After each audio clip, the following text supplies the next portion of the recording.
This is the Just Live podcast with Dan and Suzie Potter, episode 91. Are you living in peace? This is Living in Peace, Not Pieces, Part 2. We begin in 22 seconds. Live life, see the good days in it, just live. Live life, see the good days, see the good days. Follow your potential and live life, see the good days in it. Thrive. Your life is a remarkable story and adventure that only you can create. We exist to motivate and equip you to live fully alive. Welcome to Living in Peace, Not Pieces, Part 2. We just want to remind you that we already had Part 1. If you haven't listened to it yet, go back an episode and catch Part 1. Yeah, my name is Dan. My name is Suzie. Together we are Doozy. And this is our podcast called Just Live.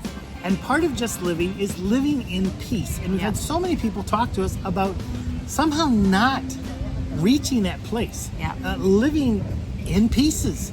And we want to take you step by step through how do we live in peace, not pieces. Last week we began to talk about P, which is perspective, up or down. What perspective am I going to have when it comes to what's going on? If I have a down perspective, more than likely I'm losing peace over it. If I have an up perspective, if I have a this too shall pass, God's got it under control, I won't worry about anything, then we begin to unpack why we're losing the peace. So the first thing is you have to gain perspective. P. Yep, that's right. So this is an acronym, P-E-A-C-E. So P, part 1, is perspective that Dan just told you about. The second letter in peace is E. And this part 2 is examine your pieces. What is it that causes you to lose your peace? What causes you to live in pieces? That's what we're calling it in this series. Kind of like a puzzle. A puzzle, when it's together, it's whole, you get the big picture, you're living fully alive and in life. But when any part is out, we are living in pieces. It's not the whole picture. It's not the whole situation. And we need to examine what makes us lose our peace, or what causes us to live in pieces. It's not just a puzzle. The other day, Susie in the kitchen dropped a plate, and it shattered. And we thought That we was picked pieces. up every piece. But at about 2 a.m. when I went to get a drink, Barefoot. I found one more piece. I lost peace in the middle of the night. Sometimes we examine think that we have it piece? all together. I did examine it.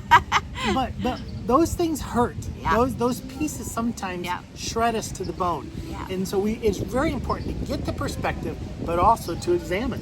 So one of the places that you need to examine is your soul. What is your soul? Sometimes it's hard to describe what your soul is. It's that inner part.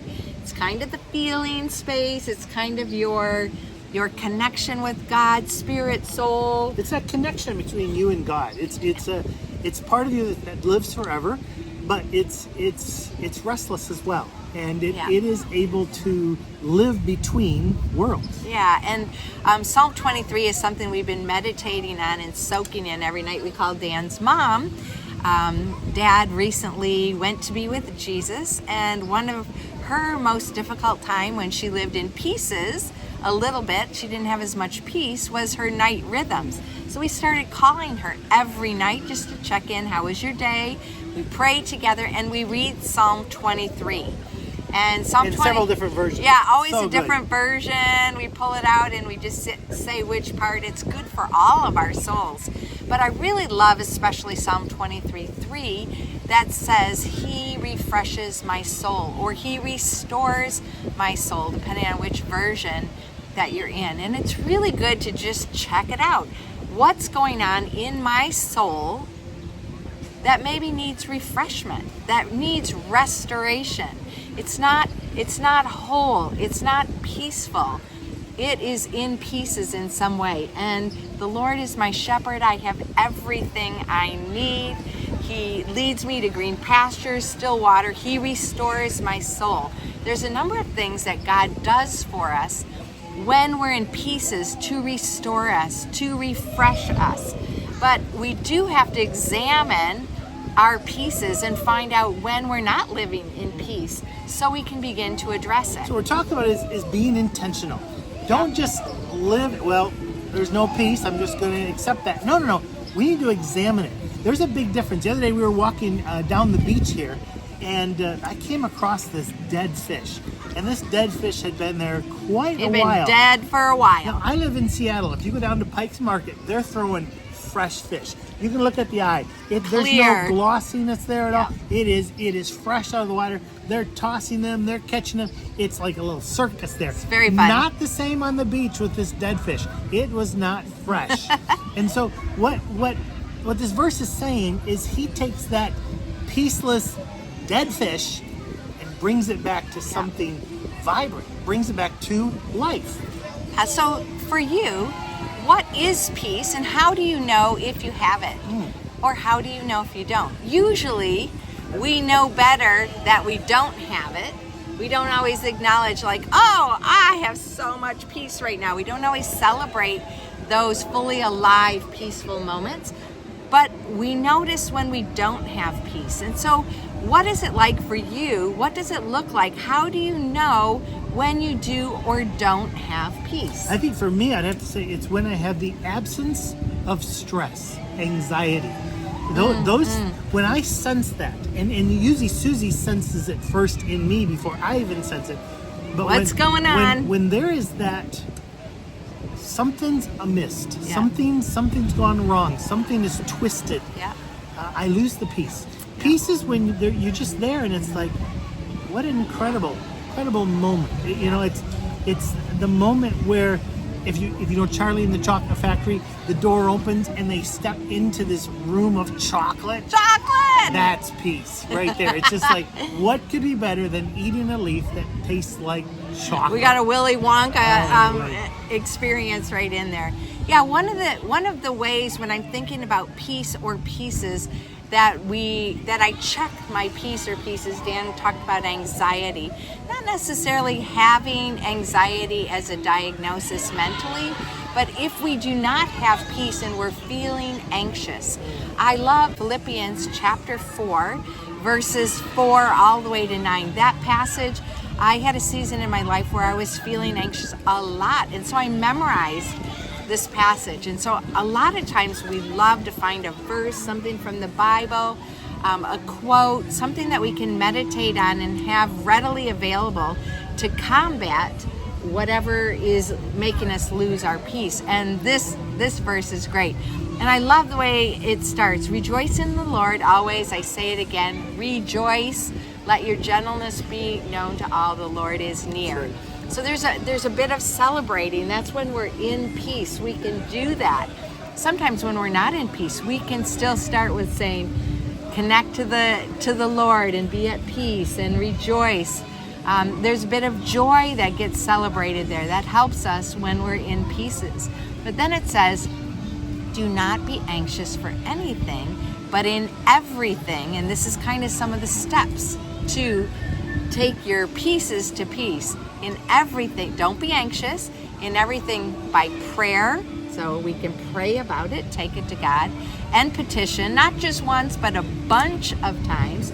Present your request to God. So tell him what you need, what you want, how you would like it to be different. And then it says, and the God of peace will guard your hearts and your mind in Christ Jesus. So we have a part there to pray and take it to God lots of times and present our requests. And he hears us and he really wants us to be there. And then the next verse that comes, it's our part again. Think about it. It's a list of 9 things. Think about these things. What should we think about? We should think about what is true, noble, right, pure, lovely, admirable, excellent, praiseworthy. Think about such things. And then it says, whatever you have learned or received or heard from me, so your times with God in the past, put it into practice. Sometimes we just know it, but we're not doing it. and the God of peace will be with you. He's going to guard our hearts and our mind, and He's going to be with us. That already gives me peace. When I go through those steps and that process, I already have a higher level of peace. Sometimes, as we said earlier, in an earlier episode, we need other people to step into our space. Maybe a professional, maybe just a great listening friend.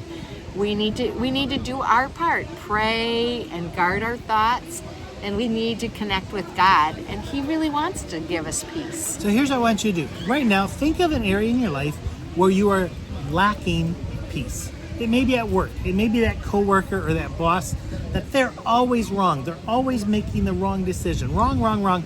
Probably you have a down perspective. Lift that up. That's a human being. That's a person as prone to failure as the rest of us. How do we change it? How do we examine it? What is it about that situation that is driving me crazy? And is it just with this person, or is that always? Just really sort of unpack it. Step away from the situation far enough that you can get a bigger perspective. I'm watching the birds fly over here. There's these birds way up in the air, and they have this grand perspective.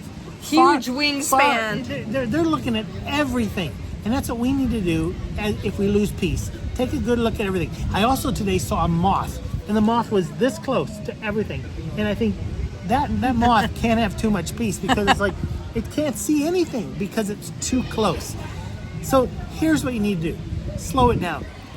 Just take it from fourth gear to third to second. Take it into first. Slow it down a little bit and examine. What's really going on Examine your pieces. What's causing you to not have your peace? We're encouraging you to take it to God. Let Him restore, refresh your soul. Take it in prayer. Take it in petition. Keep going. Call in a friend. I would also say this. Invite people into it. Whatever that perspective is that you have peacelessness about, there's two sides. Clearly be able to define both sides of the situation. And breathe. Breathe in, because this too shall pass. So the God of peace wants to guard your heart, wants to guard your mind, your body, your relationships, any of the places where your life is in pieces. So may you live fully alive as you love your life, your world, and your God. My name is Dan. And I'm Suzie. Together we are Doozy. Live fully. And love fully. Thanks for joining us for Living in Peace, Not Pieces. We had part 1. Perspective up or down. We had part 2, examine your pieces. Stay tuned in the next episode for part 3.